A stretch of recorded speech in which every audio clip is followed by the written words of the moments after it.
नमस्कार, civil service sport channel पे आपका स्वागत है। मैं प्रियदर्शन कुमार। आज हम लोग 66 बीपीएससी प्री के टेस्ट पेपर 6 पर चर्चा करेंगे और इसी के साथ मेरा टेलीग्राम लिंक जो है वह यूट्यूब के डिस्क्रिप्शन में दिया हुआ है। आप इसके ज़रिए भी आप हमारे चैनल से जुड़ सकते हैं और वहाँ पर भी सारे टेस्ट पेपर जो है वह उपलब्ध हैं। आप वहाँ से भी बना सकते हैं।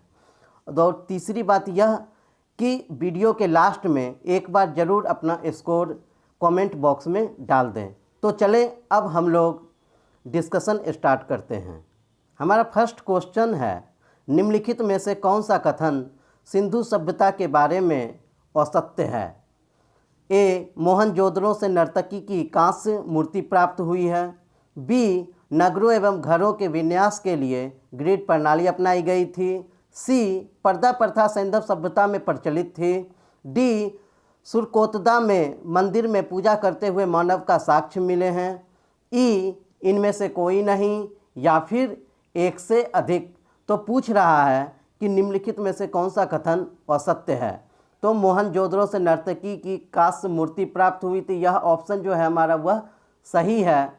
नेक्स्ट है, नगरों एवं घरों के विन्यास के लिए ग्रिड प्रणाली अपनाई गई थी, यह भी ऑप्शन सही है। थर्ड कह रहा है कि पर्दा प्रथा सैंधव सभ्यता में प्रचलित थी, यह ऑप्शन भी सही है। पर्दा प्रथा भी सैंधव सभ्यता में प्रचलित थी और वेश्यावृत्ति भी। डी कह रहा है कि सुरकोतदा में मंदिर में पूजा करते हुए मानव के साक्ष्य प्राप्त हुए हैं, यह ऑप्शन जो है वह गलत है, क्योंकि सिंधु सभ्यता में किसी भी प्रकार के मंदिर का कोई साक्ष्य प्राप्त नहीं हुए हैं अब तक। इसीलिए हमारा आंसर होगा ऑप्शन डी। नेक्स्ट क्वेश्चन है, वैदिक सभ्यता के संबंध में निम्न में से कौन सा कथन सही नहीं है? ए, आर्यों का समाज मातृसत्तात्मक था।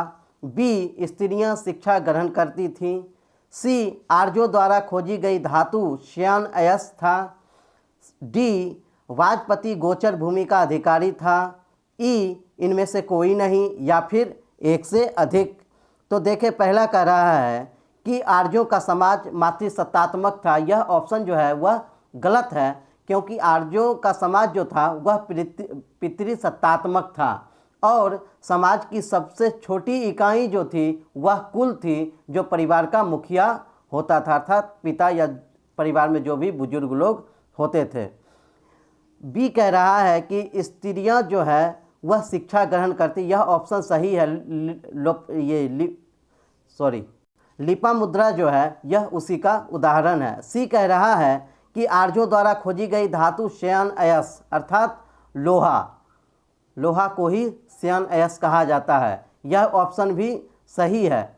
डी कह रहा है कि वाजपति गोचर भूमि का अधिकारी होता था, यह ऑप्शन भी सही है। इसीलिए हमारा जो आंसर होगा वह होगा ऑप्शन ए कि आर्यों का समाज मातृसत्तात्मक था, जो कि गलत है। नेक्स्ट क्वेश्चन है, निम्न में से कौन सुमेलित नहीं है? ए, उत्तर मीमांसा बादरायण। वैशेषिक कनाद। सी, कल्पसूत्र उलूक। डी, पूर्व मीमांसा जैमिनी। ई, इनमें से कोई नहीं या फिर एक से अधिक। तो पूछ रहा है कौन सुमेलित नहीं है। तो ऑप्शन ए देखें, उत्तर मीमांसा बादरायण, यह ऑप्शन सही है। बी है वैशेषिक कनाद, यह भी ऑप्शन सही है। सी कह रहा है कि कल्पसूत्र उलूक, यह ऑप्शन गलत है, क्योंकि कल्पसूत्र के जो रचनाकार थे वह भद्रबाहु थे और यह जो कल्पसूत्र बुक है इसमें जैन तीर्थंकरों की जीवनी है। सी कह रहा है कि उत्तर मीमांसा जैमिनी, यह भी सही है। तो पूछ रहा है कौन सही नहीं है, सुमेलित नहीं है, तो ऑप्शन सी हमारा आंसर होगा। ए कह रहा है पंप। बी कह रहा है पौन। सी कह रहा है पुगलेंदी। डी कह रहा है रन। ई कह रहा है इनमें से कोई नहीं या फिर एक से अधिक। पूछ रहा है कन्नड़ साहित्य के त्रिरत्न में शामिल नहीं हैं। तो पंप भी थे, पौन भी थे और रन भी थे। कौन नहीं थे? तो पुगलेंदी, क्योंकि पुगलेंदी, कंबन और ओट्टकुट्टन जो है वह तमिल साहित्य के त्रिरत्न में शामिल थे।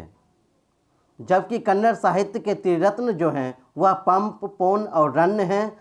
और एक बार और सुन लें, जबकि तमिल साहित्य के त्रिरत्न जो है वह कंबन, ओटकुट्टन और पुगलेंदु को कहा जाता था।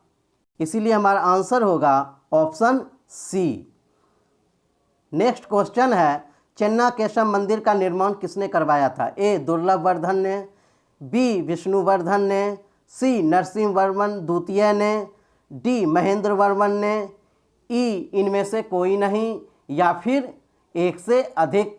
तो हमारा आंसर होगा ऑप्शन बी, विष्णुवर्धन ने। होयसल वंश के शासक विष्णुवर्धन ने बेलूर में केशव मंदिर का निर्माण करवाया था।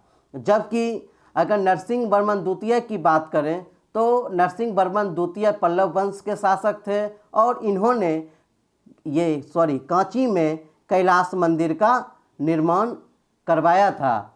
जबकि पल्लव वंश के ही शासक महेंद्र वर्मन ने मतविलास प्रहसन की रचना की थी। ध्यान रखेंगे, पूछा जा सकता है। नेक्स्ट क्वेश्चन है, निम्न में से कौन मोहम्मद गजनी के दरबार में रहते थे?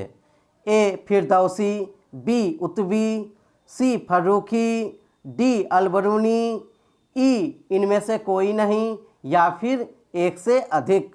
तो फिरदौसी भी मोहम्मद गजनी के दरबार में रहते थे, उतबी भी, फर्रुखी भी और अलबरूनी भी। इसलिए हमारा जो आंसर होगा वह होगा ऑप्शन ई, एक से अधिक। नेक्स्ट क्वेश्चन है, निम्न में से कौन सुमेलित नहीं है?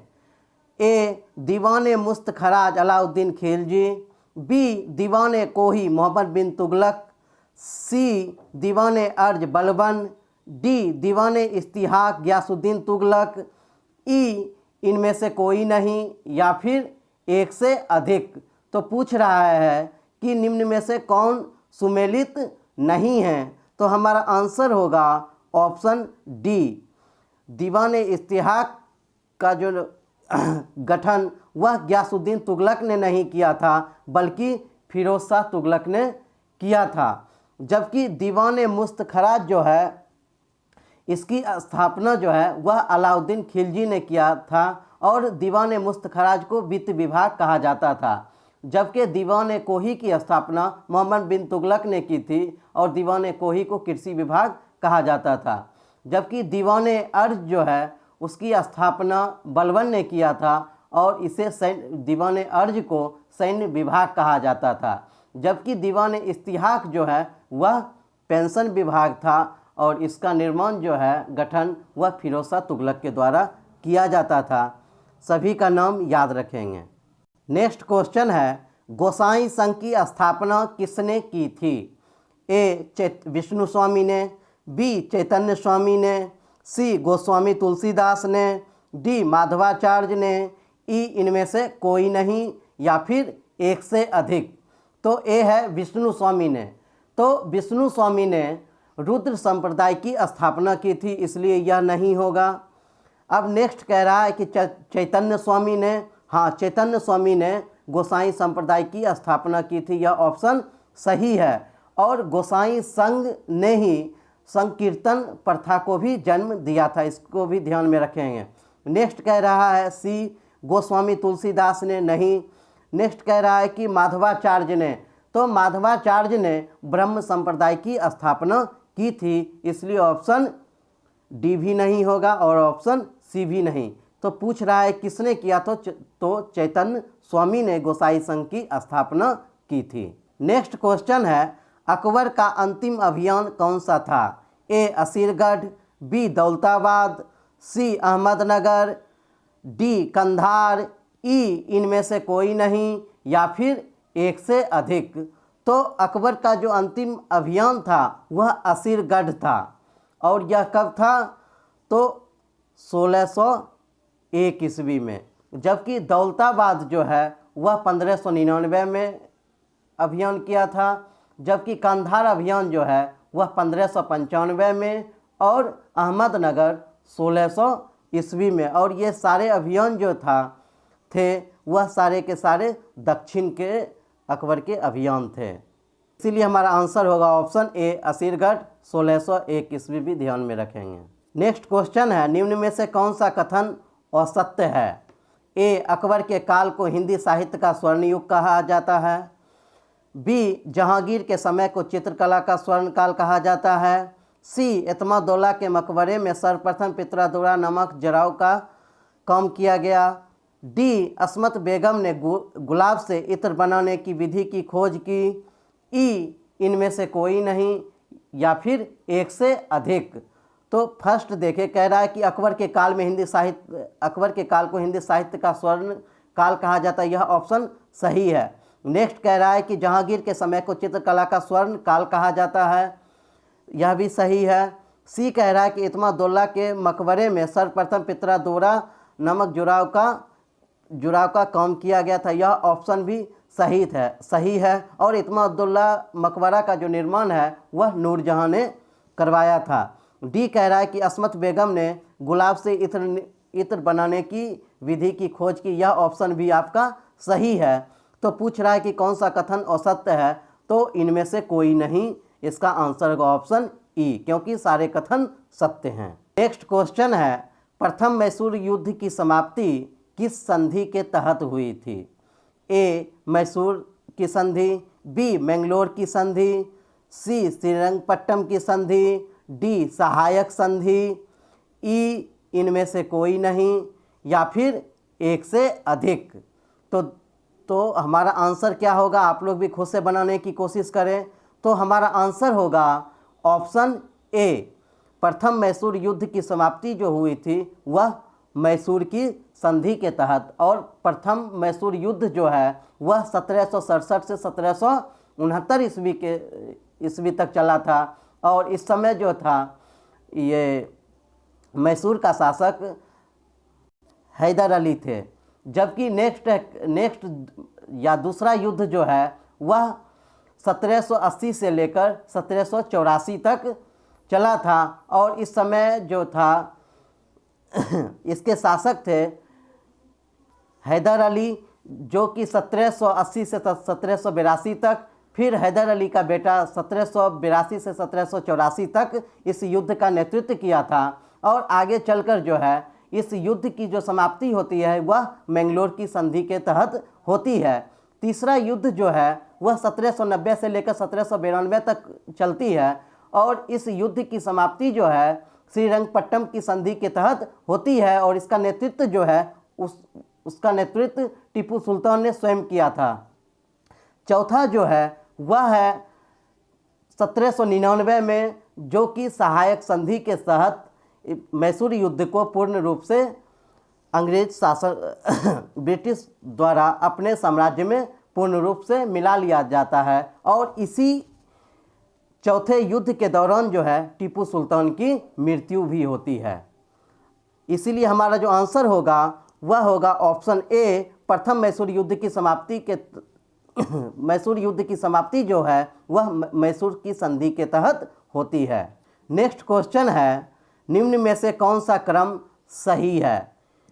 ए सतारा, जैतपुर, नागपुर, झांसी, बी सतारा, नागपुर, जैतपुर, झांसी, सी सतारा, जैतपुर, झांसी, नागपुर, डी सतारा, नागपुर, झांसी, जैतपुर, ई इनमें से कोई नहीं या फिर एक से अधिक।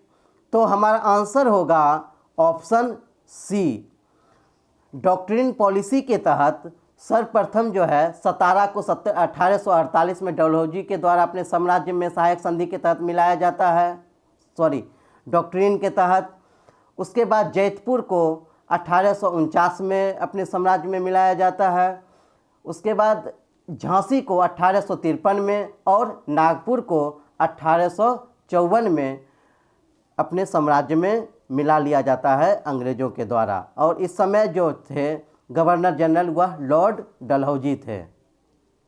नेक्स्ट है, निम्न में से कौन सुमेलित नहीं है? कोल विद्रोह 1831, बी भूमिज विद्रोह 1833, सी उलगुलान विद्रोह 1855, डी सन्यासी विद्रोह 1761, ई इनमें से कोई नहीं या फिर एक से अधिक। तो पूछ रहा है कि निम्न में से कौन सुमेलित नहीं है। तो हमारा आंसर होगा ऑप्शन डी सन्यासी विद्रोह, क्योंकि सन्यासी विद्रोह जो है वह 1763 ईस्वी से 1800 ईस्वी तक चलता है और इसकी चर्चा जो है बंकिम चंद्र चटर्जी ने अपने प्रसिद्ध उपन्यास आनंद मठ में की है। जबकि कोल विद्रोह को देखें तो कोल विद्रोह जो है वह छोटा नागपुर में होता है, जबकि भूमिज विद्रोह जो है वह गंगा नारायण सिंह एवं बिंदाराम के नेतृत्व में होता है। जबकि उलगुलान विद्रोह, जिसे मुंडा विद्रोह भी कहा जाता है, और यह विद्रोह 1899 से 1900 ईस्वी तक चलता है और इस विद्रोह का नेतृत्व जो है वह बिरसा मुंडा के द्वारा किया जाता है। तो इसलिए हमारा जो आंसर होगा वह होगा ऑप्शन डी सन्यासी विद्रोह 1761, जो कि गलत है। सन्यासी विद्रोह 1763 ईस्वी से 1900 ईस्वी तक चलता है। नेक्स्ट क्वेश्चन है, भारत में राष्ट्रवादी जागृति के उदय के निम्न में से कौन से कारण थे? ए, ब्रिटिश एवं भारतीय हितों में टकराव, बी, प्रेस एवं साहित्य का प्रभाव, सी, भारत का प्रशासनिक एवं आर्थिक एकीकरण, डी, भारत का आर्थिक शोषण, ई, इनमें से कोई नहीं या फिर एक से अधिक। तो देखें, और पूछ रहा है कि कौन से कारण थे। तो ए कह रहा है कि ब्रिटिश एवं भारतीय हितों में टकराव, बिल्कुल सही है। बी कह रहा है प्रेस एवं साहित्य का प्रभाव, बिल्कुल सही है। सी कह रहा है कि भारत का प्रशासनिक एवं आर्थिक एकीकरण, यह भी सही है। डी कह रहा है कि भारत का आर्थिक शोषण, यह भी सही है। इसीलिए हमारा जो आंसर होगा वह होगा ऑप्शन ई, एक से अधिक। नेक्स्ट क्वेश्चन है, निम्नलिखित में से कौन सर्वाधिक बार कांग्रेस के अध्यक्ष पद के लिए चुने गए थे? ए, रासबिहारी बोस, बी, दादा भाई नौरोजी, सी, मोतीलाल नेहरू, डी, CR दास, ई, इनमें से कोई नहीं या फिर एक से अधिक। तो हमारा जो आंसर होगा ऑप्शन बी, दादा भाई नौरोजी। देखें कि रासबिहारी बोस जो है वह 1907 के सूरत अधिवेशन और 1908 के मद्रास अधिवेशन की अध्यक्षता करते हैं। जबकि अगर दादा भाई नौरोजी की बात करें तो 1886 के कांग्रेस के कलकत्ता अधिवेशन, 1893 के लाहौर अधिवेशन और 1906 के कलकत्ता अधिवेशन की अध्यक्षता जो है वह दादा भाई नौरोजी के द्वारा किया जाता है। अगर मोतीलाल नेहरू की बात करें तो मोतीलाल नेहरू अमृतसर 1919 और कलकत्ता अधिवेशन 1928 की अध्यक्षता करते हैं। जबकि अगर CR दास की बात करें तो CR दास जो है वह 1922 के गया अधिवेशन की अध्यक्षता करते हैं। तो पूछ रहा है कि सर्वाधिक बार जो है कांग्रेस अध्यक्ष पद के लिए कौन चुने गए थे? तो हमारा जो आंसर होगा वह होगा ऑप्शन बी, दादा भाई नौरोजी। हमारा नेक्स्ट क्वेश्चन है, निम्न में से किसे प्रत्युत्तरवादी कहा जाता है? ए, मदन मोहन मालवीय को, बी, लाला लाजपत राय को, सी, NC केलकर को, डी, MN राय को, ई, इनमें से कोई नहीं या फिर एक से अधिक। तो ए देखें, मदन मोहन मालवीय, यह सही है। बी है लाला लाजपत राय, यह भी सही है। सी है NC केलकर, यह भी सही है। MN राय, यह गलत है। इसीलिए हमारा जो आंसर होगा वह होगा ऑप्शन ई, एक से अधिक। देखें कि मदन मोहन मालवीय और लाला लाजपत राय जो हैं सरकार के साथ सहयोग करने का निर्णय लिया और 1926 में कांग्रेस स्वतंत्र पार्टी की स्थापना की थी। नेक्स्ट क्वेश्चन है, पृथ्वी की परपट्टी में सर्वाधिक मात्रा में पाया जाता है? ए, एल्यूमिनियम, बी, कैल्शियम, सी, सोडियम, डी, पोटासियम, ई, इनमें से कोई नहीं या फिर एक से अधिक। तो हमारा आंसर होगा ऑप्शन ए, एल्यूमिनियम। अब देखें इन सब की मात्रा। ऑक्सीजन जो है वह परपट्टी में 46.6%, जबकि सिलिकॉन है 27.72%, एल्युमिनियम है 8.13%, लोहा है 5%, कैल्शियम है 3.63%, सोडियम है 2.83% और पोटासियम है 2.59%। तो पूछ रहा है पृथ्वी की परपट्टी में सर्वाधिक मात्रा में पाया जाता है, तो एल्युमिनियम पाया जाता है जिसकी मात्रा है 8.13%। नेक्स्ट क्वेश्चन है, कांच बनाने में किसका उपयोग किया जाता है? ए, क्वार्ट्ज, बी पायरोक्सिन, सी फेल्डस्पर, डी एम्फीबोल, ई इनमें से कोई नहीं, या फिर एक से अधिक। तो हमारा आंसर होगा ऑप्शन सी, फेल्डस्पर का उपयोग जो है वह कांच बनाने में किया जाता है। जबकि अगर क्वार्टज की बात करें तो इसका उपयोग रेडियो एवं रडार में किया जाता है। जबकि एम्फीबोल का यूज जो है वह एस्बेस्टस उद्योग में किया जाता है। इसीलिए हमारा जो आंसर होगा वह होगा ऑप्शन सी। नेक्स्ट क्वेश्चन है, निम्नलिखित में से कौन सा कथन सही है? ए, पृथ्वी के धरातल का तापमान 15 डिग्री सेल्सियस है। बी, पृथ्वी के धरातल का घनत्व 2.62% है। सी, पृथ्वी का भूमध्य रेखीय व्यास 12,757 किलोमीटर है। डी, पृथ्वी का ध्रुवीय व्यास 12,714 किलोमीटर है। ई, इनमें से कोई नहीं, या फिर एक से अधिक। तो हमारा जो आंसर होगा वह होगा ऑप्शन ई, एक से अधिक। पृथ्वी के धरातल का तापमान 15 डिग्री सी, यह ऑप्शन सही है। पृथ्वी के धरातल का घनत्व 2.62%, यह भी सही है। जबकि अगर पृथ्वी के औसत घनत्व की बात करें तो वह 5.52 के आसपास है। सी कह रहा है कि पृथ्वी का भूमध्य रेखीय व्यास 12,757 किलोमीटर है, यह भी सही है। डी कह रहा है कि पृथ्वी का ध्रुवीय व्यास 12,714 किलोमीटर है, यह भी सही है। इसीलिए हमारा जो आंसर होगा वह होगा ऑप्शन ई, एक से अधिक। नेक्स्ट क्वेश्चन है, निम्नलिखित में से कौन सक्रिय ज्वालामुखी है? ए, मौना लोआ ज्वालामुखी, बी, फ्यूजियामा ज्वालामुखी, सी, देवबंद ज्वालामुखी, डी, मेयन ज्वालामुखी, ई, इनमें से कोई नहीं, या फिर एक से अधिक। तो हमारा जो आंसर होगा वह होगा ऑप्शन ए, मौना लोआ ज्वालामुखी।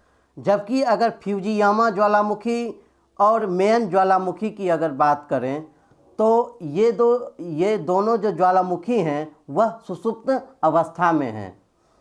कौन? तो फ्यूजियामा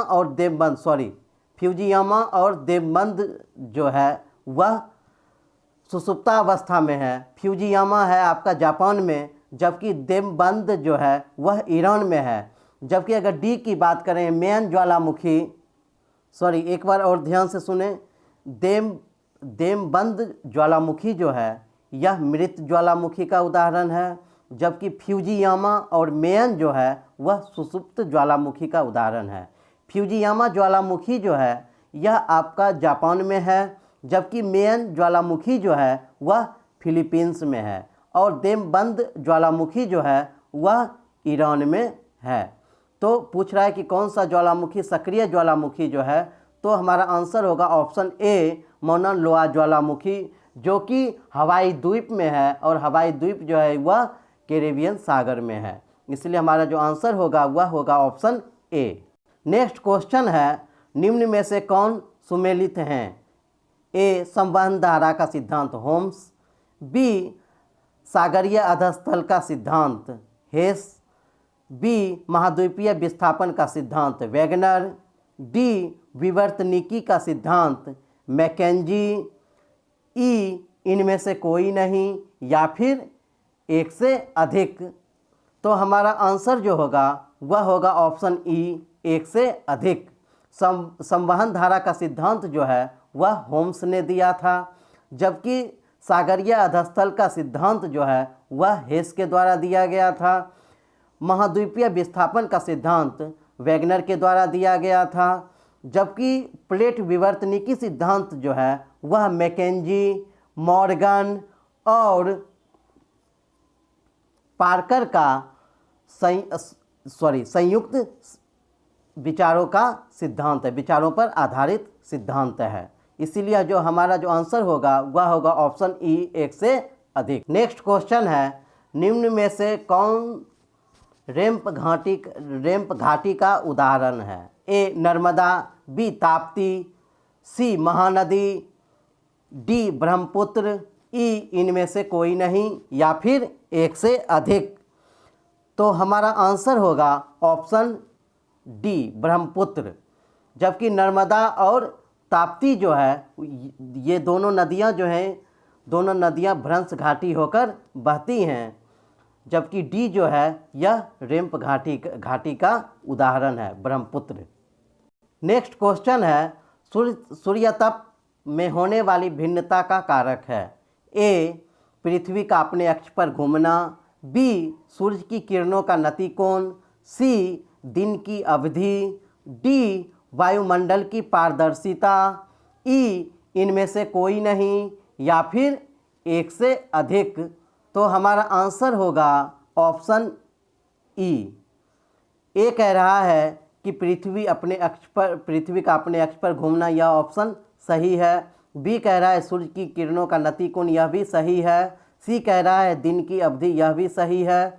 डी कह रहा है कि वायुमंडल की पारदर्शिता, यह भी सही है। और इसके अलावा जो है स्थलाकृति भी इसका एक कारण हो सकता है। तो सूर्य तप में होने वाली भिन्नता का ये सभी कारक हैं या कारण हैं। नेक्स्ट है, निम्न में से कौन सुमेलित हैं?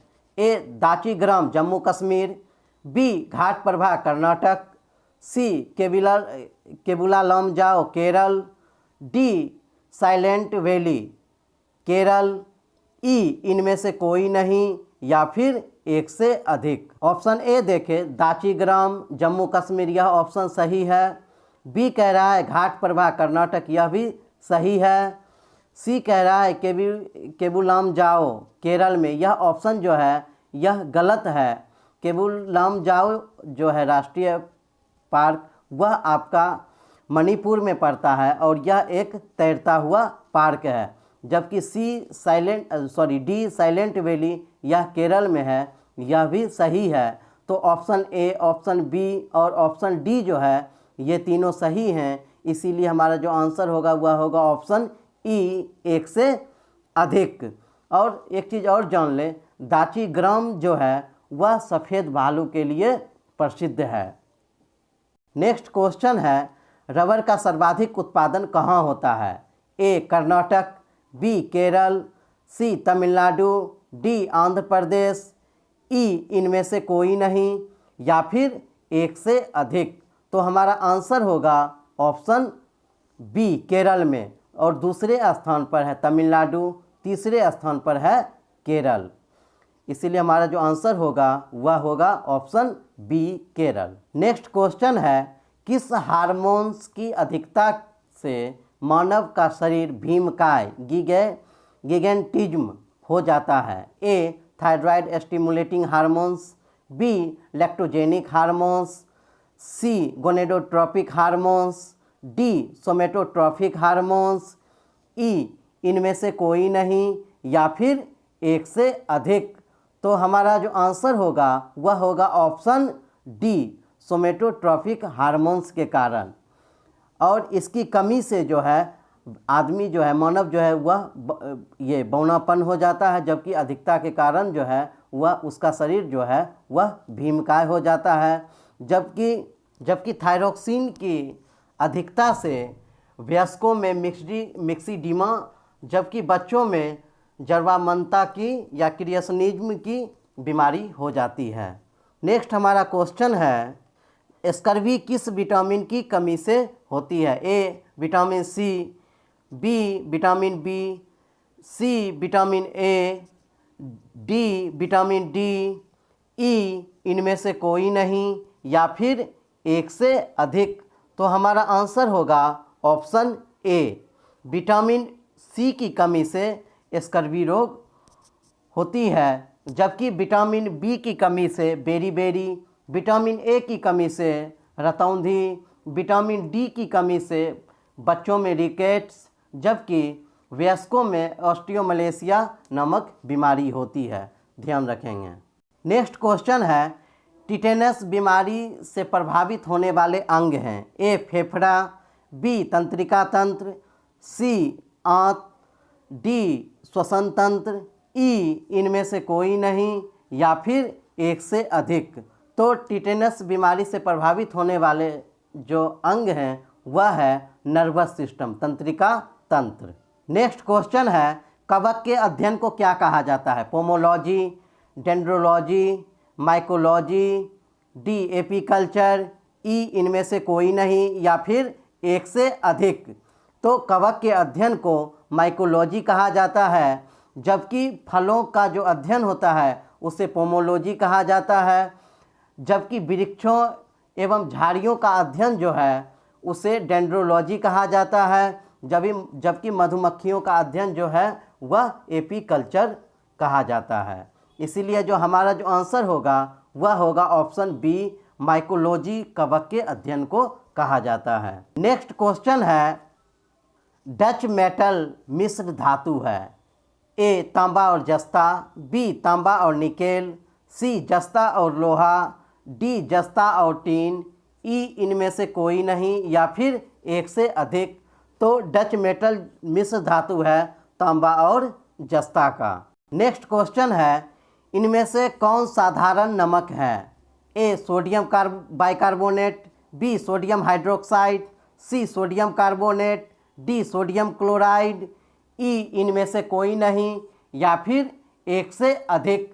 तो हमारा आंसर होगा ऑप्शन डी, सोडियम क्लोराइड को साधारण नमक कहा जाता है, जबकि ए जो है सोडियम बाइकार्बोनेट, इसका उपयोग अग्निशामक यंत्रों में किया जाता है, जबकि सोडियम हाइड्रोक्साइड का उपयोग अपमार्जक का चूर्ण बनाने में किया जाता है, और सोडियम हाइड्रोक्साइड को कास्टिक सोडा भी कहा जाता है, और इसका यूज जो है वह साबुन बनाने या फिर दवा बनाने में भी किया जाता है, जबकि सोडियम कार्बोनेट जो है इसका उपयोग कपड़ा धोने में किया जाता है। इसीलिए हमारा जो आंसर होगा वह होगा option B, sodium chloride. Next question है, समुद्री जल का पीएच मान होता है। ए 7.4, बी 8.4, सी 6.5, डी 6.4, ई इनमें से कोई नहीं, या फिर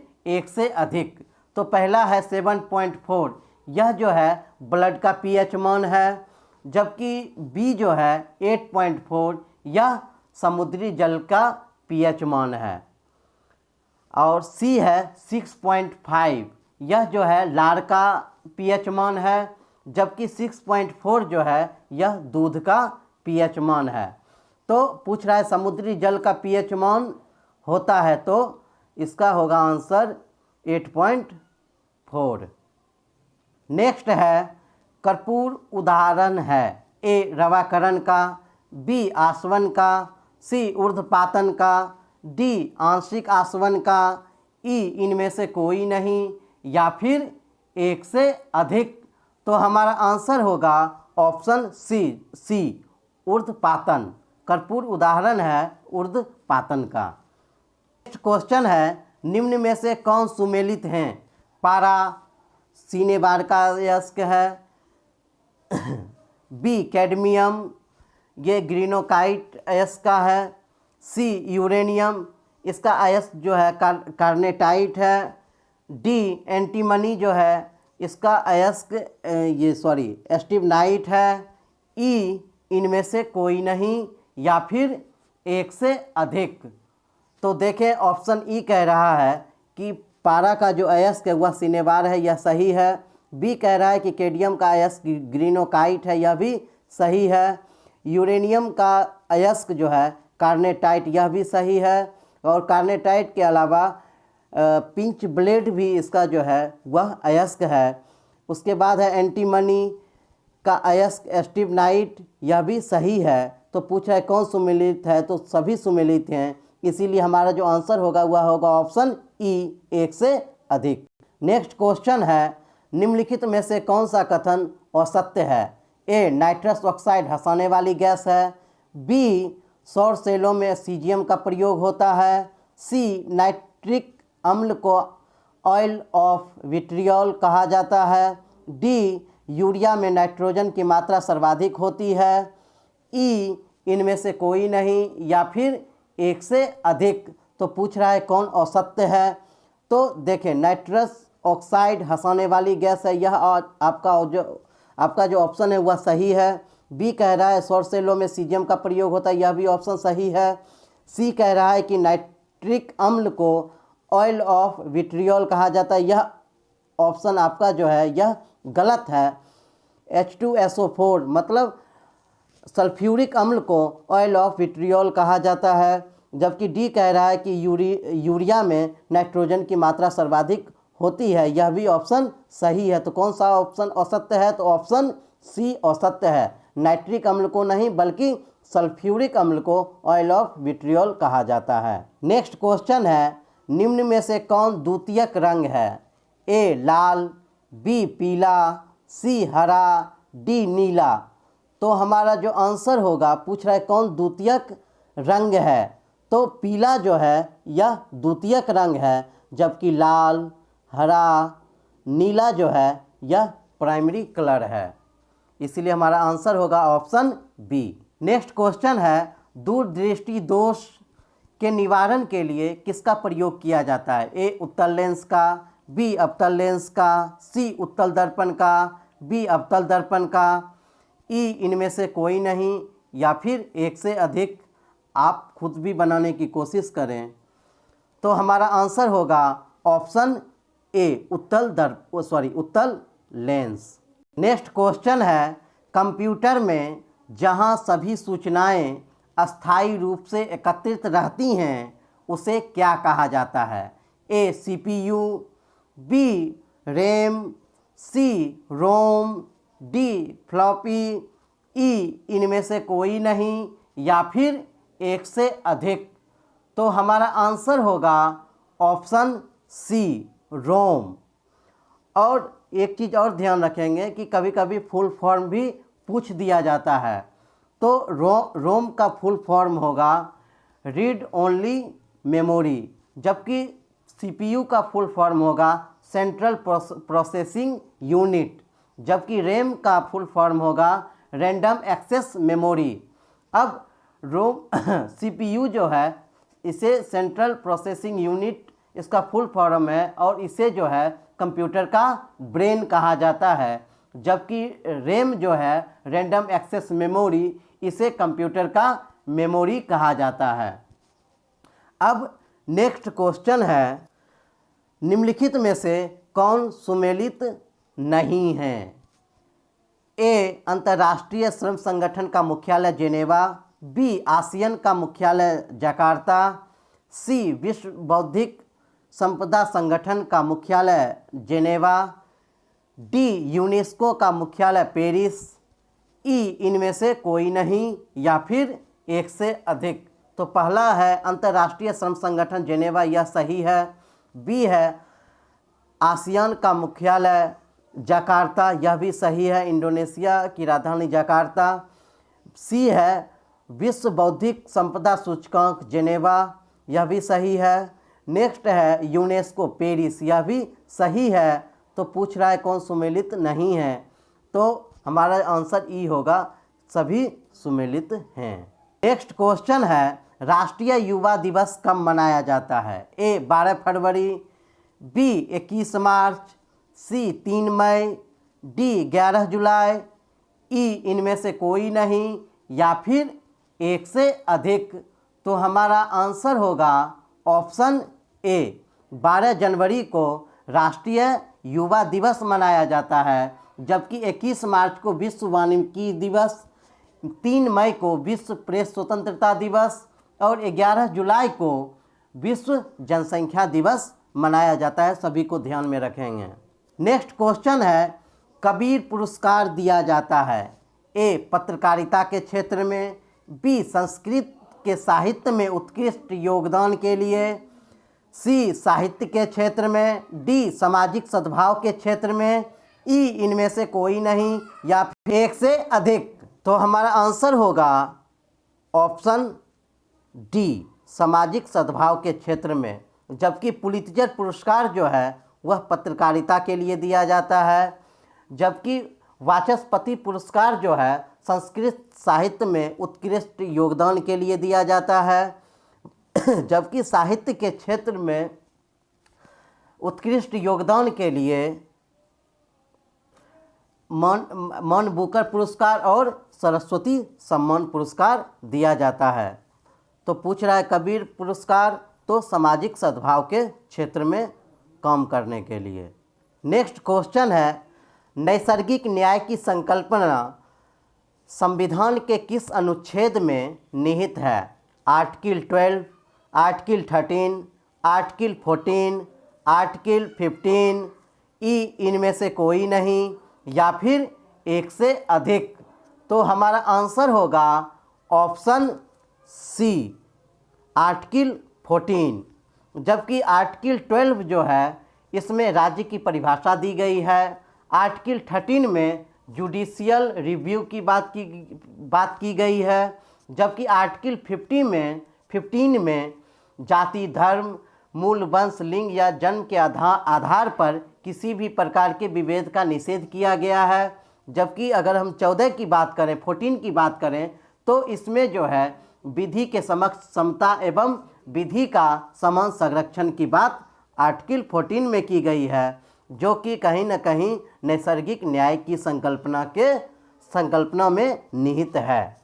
इसीलिए हमारा आंसर होगा option B, article 14। Next question है, निम्न में से कौन संविधान के मूल ढांचे मतलब बेसिक स्ट्रक्चर का हिस्सा है?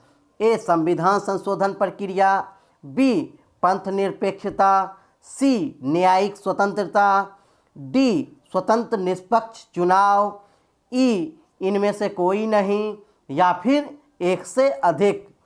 तो हमारा आंसर होगा ऑप्शन ई, एक से अधिक।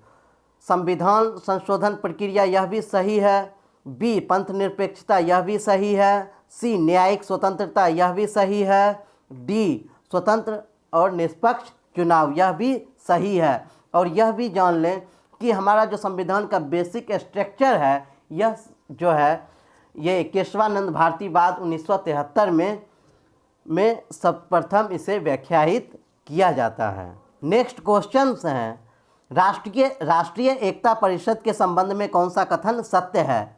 ए, यह एक संवैधानिक संस्था है, बी, इसका गठन 1964 में हुआ, सी, इसके अध्यक्ष राष्ट्रपति होते हैं, डी, इसका गठन अनेकता में एकता के सिद्धांत पर हुआ है, ई, इनमें से कोई नहीं या फिर एक से अधिक।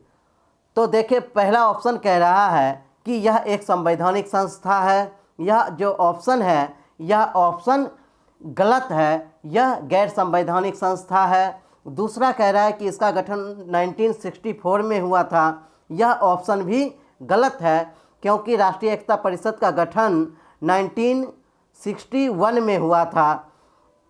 सी कह रहा है कि इसके अध्यक्ष राष्ट्रपति होते हैं। यह ऑप्शन भी गलत है, क्योंकि राष्ट्रीय एकता परिषद के अध्यक्ष प्रधानमंत्री होते हैं और इसके अलावे कुछ मंत्री होते हैं, और इसके अलावे भी सभी राज्यों के मुख्यमंत्री राष्ट्रीय एकता परिषद के सदस्य होते हैं। डी कह रहा है कि इसका गठन अनेकता में एकता के सिद्धांत पर हुआ है। यह ऑप्शन सही है। तो पूछ रहा है निम्नलिखित में से कौन सा कथन सत्य है? तो ऑप्शन डी सत्य है। नेक्स्ट क्वेश्चन है, संविधान को संघात्मकता के तंग ढांचे में नहीं ढाला जा सकता है। प्रस्तुत कथन किसका है? ए, हृदयनाथ कुंजरू, बी, बी.आर. अम्बेडकर, सी, डॉक्टर राजेंद्र प्रसाद, डी, जी. ऑस्टिन, ई, इनमें से कोई नहीं या फिर एक से अधिक। तो हमारा आंसर होगा ऑप्शन बी, बी.आर. अम्बेडकर। बी.आर. अम्बेडकर ने कहा था कि संविधान को संघात्मकता के तंग ढांचे में नहीं ढाला जा सकता है, जबकि जी. ऑस्टिन ने कहा था कि भारतीय संविधान जो है वह एक सहकारी संविधान है। इसीलिए हमारा जो आंसर होगा वह होगा option B, B R. Ambedkar. Next question है, अनुच्छेद 356 के तहत जारी राष्ट्रपति शासन की उद्घोषणा न्यायिक पुनर्विलोकन के अधीन है। प्रस्तुत कथन किस वाद में सुप्रीम कोर्ट ने यह निर्णय दिया था? ए, केशवानंद भारतीवाद, बी, एस.आर. बोम्मईवाद, सी, इंदिरा साहनीवाद, ई, एम.सी. मेहतावाद, ई, इनमें से कोई नहीं या फिर एक से अधिक।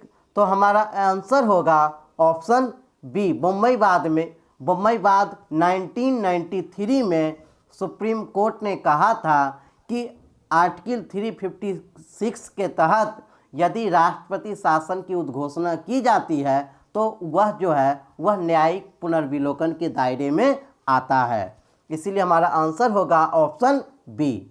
नेक्स्ट क्वेश्चन है, निम्न में से कौन सुमेलित हैं? ए काका कालेलकर आयोग, आपराधिक न्याय व्यवस्था, बी राजमन्नार आयोग, आईएएस और आईपीएस को समाप्त करने की सिफारिश, सी दिनेश गोस्वामी आयोग चुनाव सुधार से संबंधित हैं, डी शाह आयोग आपातकाल अतिरेक से संबंधित हैं, ई इनमें से कोई नहीं, या फिर एक से अधिक।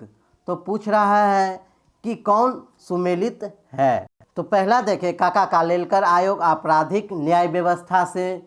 यह जो हमारा ऑप्शन है यह गलत है, क्योंकि काका कालेलकर आयोग का गठन जो होता है वह पिछड़े वर्गों की पहचान के लिए 1956 में इस आयोग का गठन किया जाता है। जबकि बी कह रहा है कि राजमन्नार आयोग आईएएस और आईपीएस को समाप्त करने की सिफारिश करने के लिए, यह ऑप्शन सही है। जबकि सी कह रहा है कि दिनेश गोस्वामी आयोग चुनाव सुधार से संबंधित है, यह ऑप्शन सही है। डी कह रहा है कि शाह आयोग आपातकाल अतिरेक से संबंधित, यह ऑप्शन भी सही है। तो पूछ रहा है निम्नलिखित में से कौन सुमेलित हैं? तो हमारा आंसर होगा ऑप्शन ई, एक से अधिक। नेक्स्ट क्वेश्चन है, निम्न में से कौन प्रत्यक्ष लोकतंत्र की विशेषताएं नहीं हैं? ए जनमत संग्रह जिसे रेफरेंडम भी कहा जाता है, बी वापस बुलाना राइट टू रिकॉल, सी अधिकार परीक्षा प्लेबिसाइड, डी नागरिकों के बीच समानता, ई इनमें से कोई नहीं, या फिर एक से अधिक। पूछ रहा है कि प्रत्यक्ष लोकतंत्र की विशेषताओं में शामिल नहीं है। तो और हमारा जो आंसर होगा वह होगा ऑप्शन डी, नागरिकों के बीच समानता। जबकि जनमत संग्रह, वापस बुलाना, अधिकार परीक्षा, ये सभी जो हैं, और इसके अलावे एक चौथा प्रत्यक्ष लोकतंत्र की विशेषता है पहल इनिशिएटिव। तो ये सभी प्रत्यक्ष लोकतंत्र के उदाहरण हैं। जबकि नागरिकों के बीच समानता यह इसकी विशेषताएं नहीं हैं। नेक्स्ट क्वेश्चन है, भारत में लोकहितवाद की व्यवस्था शुरू हुई है? ए संविधान द्वारा, बी संसदीय पहल पर, सी न्यायिक पहल पर, डी ए और बी दोनों की पहल पर, ई इनमें से कोई नहीं, या फिर एक से अधिक। तो हमारा आंसर होगा ऑप्शन सी, न्यायिक पहल पर लोकहितवाद की व्यवस्था भारत में शुरू हुई है। नेक्स्ट क्वेश्चन है, राष्ट्रपति के चुनाव में भाग लेते हैं? ए लोकसभा के निर्वाचित सदस्य, बी राज्यसभा के निर्वाचित सदस्य, सी विधानसभा के निर्वाचित सदस्य, डी केवल बी और सी, ई इनमें से कोई नहीं, या फिर एक से अधिक। तो हमारा आंसर होगा, आप लोग खुद से भी बनाने की कोशिश करें और लास्ट में कमेंट बॉक्स में अपना स्कोर देना न भूलें। और यदि आप 56 क्वेश्चंस में से 35 लाते हैं तो यह स्कोर जो है वह अच्छा माना जाएगा।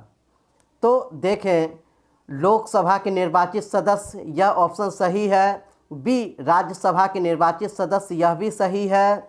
सी विधानसभा के निर्वाचित सदस्य, यह भी सही है। तो हमारा आंसर होगा ऑप्शन ई, एक से अधिक।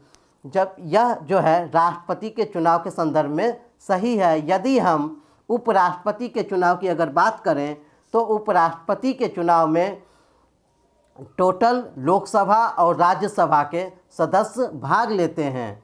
और जब हम टोटल कहते हैं तो इससे हमारा तात्पर्य है इलेक्टेड और नॉमिनेट दोनों सदस्यों से। जबकि राष्ट्रपति की अगर बात करें तो राष्ट्रपति के चुनाव में भाग लेने का अधिकार केवल इलेक्टेड सदस्यों को ही है, प्लस विधानसभा के निर्वाचित सदस्य भी इसमें भाग लेते हैं, ध्यान रखेंगे। नेक्स्ट क्वेश्चन है, निम्न में से किसने न्याय पंचायत स्थापित करने की सिफारिश की थी? A Balwant Rai Mehta committee, B Ashok Mehta committee, C M L Singhvi committee, D P K Thungon committee, ई इनमें से कोई नहीं, या फिर एक से अधिक। तो हमारा आंसर होगा एमएल सिंघवी कमेटी ने न्याय पंचायत स्थापित करने की बात की थी, जबकि बलवंत राय मेहता समिति ने त्रिस्तरीय पंचायत की बात की थी और अशोक मेहता समिति ने द्विस्तरीय पंचायत के गठन की बात की थी। नेक्स्ट क्वेश्चन है, भारतीय सेना और किस राज्य के पुलिस बल द्वारा आतंकवाद विरोधी अभ्यास सुरक्षा कवच का आयोजन किया गया है? ए उत्तर प्रदेश, बी महाराष्ट्र, सी गुजरात, डी बिहार, ई इनमें से कोई नहीं, या फिर एक से अधिक। तो हमारा आंसर होगा ऑप्शन बी महाराष्ट्र के द्वारा। नेक्स्ट क्वेश्चन है, T20 क्रिकेट संस्करण में 10,000 रन बनाने वाले एशिया के पहले बल्लेबाज कौन बन गए हैं?